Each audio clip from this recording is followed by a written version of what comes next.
How you doing? I've got a present for you. American Cinema or Camera Operator magazine. Sorry, that's what you're talking about. Really? Thank you very much. Oh, sure. I've got it. So you just to illustrate my point from last night. But you look at these tabs. These are modern. These are all modern. This month's issue, or this latest issue, is using a film camera here. Are you taping your? Yeah, sort of. It's a streaming thing. Oh, that's cool. And then if you look, that's what I want. I want one of those. Oh, yeah, those are cool. But if you look at not the advertisement, here's an advertisement. There's the red camera in the advertisement. That's the old red camera. Mm-hmm. But if you look at the guys that are actually that are working in an action film, shot on film. Yeah. Because we're doing the shot on film, the Hurt Locker, shot on film, Slumdog Millionaire. And these are all guys that were that have a choice in it. They can say, well, it's in my another house. Yeah, but I mean, it showed us. But I mean, like Peter Jackson shooting the Hobbit entirely on the red epic. Mm-hmm. Well, we'll have to figure out why.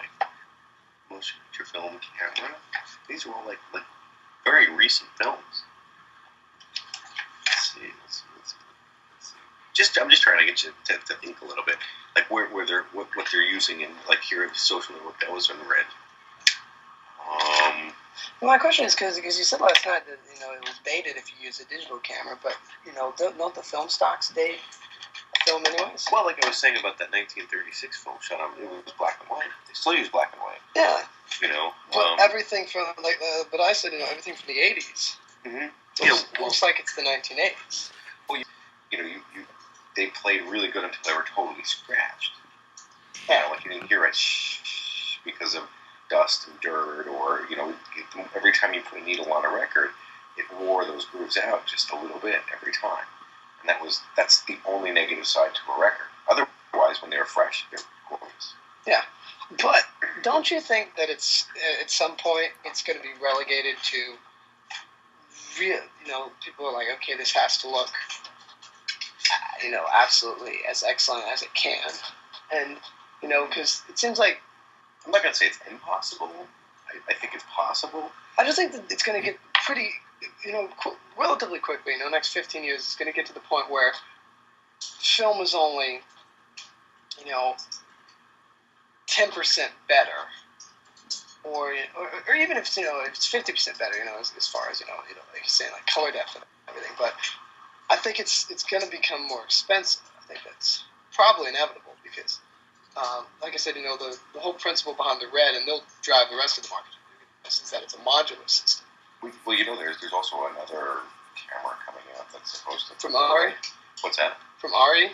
Ari has one, and then there's another one called Scarlet. Scarlet's gone. Scarlet was Red's prosumer camera, and they found there was no market for it. Because the prosumers aren't going to buy it. Some weird camera friends were all like, oh yeah, no, this is the one that's going to beat it. I think it's neat that you can change the parts inside the camera, which is what I always said, was like, if you can change the capturing parts inside of a camera, that's a step in the right direction. Yeah, that's the idea. My biggest beef about video was that you were always recording. Not only was it lower quality, but you were always recording with the same medium.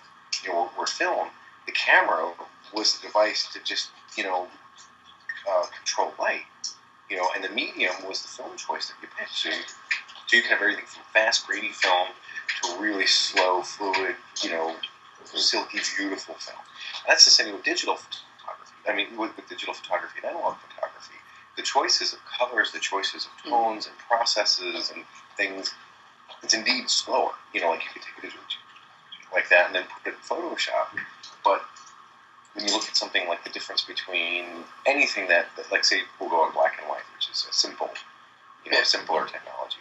If you take a Polaroid 55 and compare it to, which is, it's a sheet of film about that big. Mm-hmm. If you take that Polaroid 55 speed film, and then put it to anything black and white digital, you just can't get that. There's a certain milkiness to it. Like if you were to even scan a Polaroid 55, you would see quite a difference between what any digital camera can do and that 55, or just like anything Ants Labs. So going back to last time, we were talking about post-production versus production. Post-production rocks. It's killing. Because what post-production does is if you want it to maintain, say, a web quality, boom, you've got it. If you shot it on film, you can make it go to web quality. If you want it to go, say, onto TV, you can put it onto HD quality from film.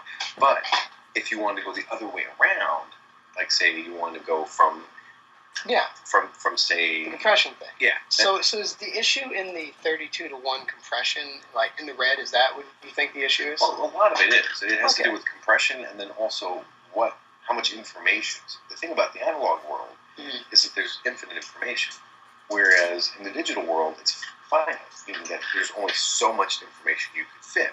Yeah. We were talking about like the zone system with Ansel Adams. Yeah. If you were to read about what he was doing with the zone system, you'll see like the different shades, but it's like 10 zones. I couldn't think of the last one, it was called the zone system.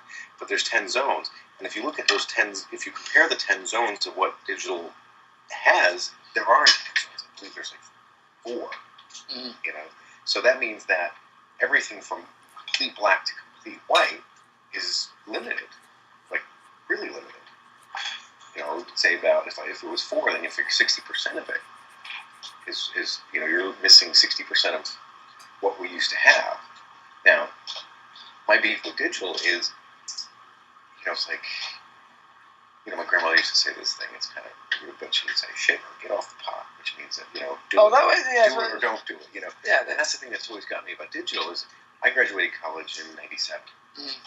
I spent $15,000 on a deck, which was the thing at the time. A deck, camera, a video deck to play back tapes. Oh, I thought you meant like for a house. I'm like, where were you living? Probably not here. Ooh, I bought a deck. I bought a high-8 camera, which was the red of the day.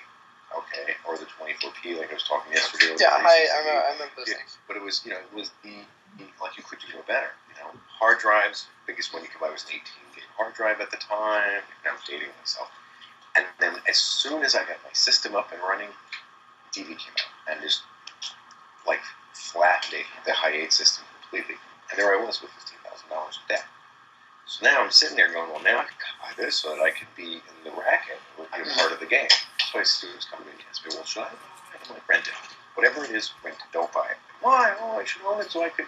If you really want to learn about image taking, get yourself like a 35mm still camera or medium format or even best a large format because your constraints are, you don't have the immediate image. Right? So you're forced to really think about what you're taking and how you're exposing it. And then your lighting situations and then your choices. All the choices that you see, like on like my cell phone has like these neat things that it can do to make it look bolder or brighter or whatever. That's all coming from film. How it was shot.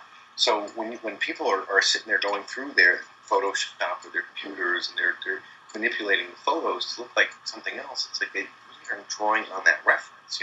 So like somebody like me can say, well, I really want it to look like my grandmother's camera from 1975, which is that cool little square box and oversaturated. Can't you do that if you shoot in RAW? No, RAW is also limited. The thing that always got me too, and sometimes I find myself arguing with my colleagues, is it's uncompressed, and I'm like, if it's digital, it's compressed. Oh, it's uncompressed. They said that in 2000. Uncompressed video files, it's totally compressed. If it's a code going into a computer, a codec, code decode is what it stands for. That means it's compressed in some way in order for it to be transportable. And if you look at it like sort of like UPS, brings packages from destination A to destination B, that's essentially what it is. So a truck can only fit so many packages in it. So how do we fit more? How do we condense it? Well, let's see. Let's take some of the air pockets out of the boxes. Let's take, maybe squish it down even more. What happens when you do that? Your products might get damaged. Their boxes become, deformed. It's kind of very similar. I don't think it's good. There's a good analogy between the physical world and the world of bits. Certainly it is, because what happens is you have, if you take it then on another level, say electricity, like I don't believe in electricity. What do you mean? I don't believe in electricity. It's not. not. Well, I mean electricity and water. Water, I believe in. But electricity works much like water does as far as how it's transported from point A to point B. No, it doesn't. Go with water for this example. No. Go with water. Actually, if you talk about No. Water and electricity both require certain bandwidths of pipe in order for it to travel. So if you have a shit ton, say like 100,000 volts that need to get from here to here, and your wire is this thick, okay, A, you're not going to get that many volts through this. B, this will burn up and cause a fire.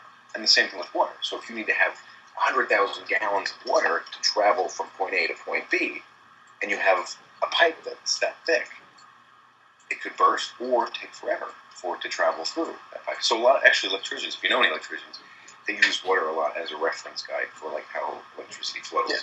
I don't know, so going to bits, data being transferred from a lens to a sensor to either a drive or a piece of tape or whatever it is. It's the same thing. Like, how do we get it to transport from A to B? Mm-hmm. The smaller the transport or the smaller the packages, the faster we can get it, the lighter the pipeline is. Wires, whatever analogy you want to use, but the less products that we need. Now, if you look at the current business model with the Bush generation, it was all about smaller, cheaper, Don't faster. call us that, please. Well, I'm in it too. We're the millennials. Oh, okay, the millennials. Millennials, yeah. That's my professor studies that. Well, the professor lives on my floor. Oh, and if you look at that moment in time, it wasn't about the quality of things; it was the quantity of things. Yeah. And that's that whole era. No, that's not good. I understand. And that was the whole thing about the cameras. Is it wasn't about how do we sell a product that somebody like you will have until your grandchildren are around, and that's the motion picture film camera. You go in here and you look at these cameras, their technology, the only thing that changed really about them were just the gadgets that connected to them, and other than that, it was still a box. Some were made tougher, But do they have one of these for editors? I don't think they do they? Yeah, I don't know if they have it here, but I'm sure there is one, the Editor Guild, But, if you look at, like real cameras, like if you go with, say the 35 millimeter camera, if you look at when it was invented to the point where it is today, mm-hmm. the only thing that's changed on it are the gadgets to sell the camera. But otherwise, the glass was better in the 30s and the 40s and the 50s. The lenses were like amazing. Well, I think they've improved lenses today with computers. What they've done is they've cheapened them. No, they've got better. I was talking to someone. They said they've improved lenses by they ran a computer design system on it, and they figured out how to get the edges so the focal.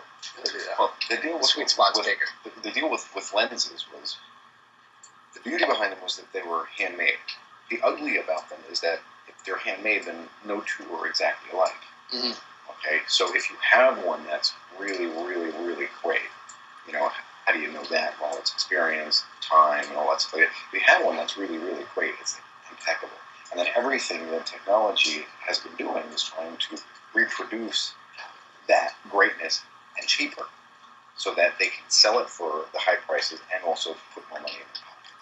But it's a long, exhausting conversation. But the epic.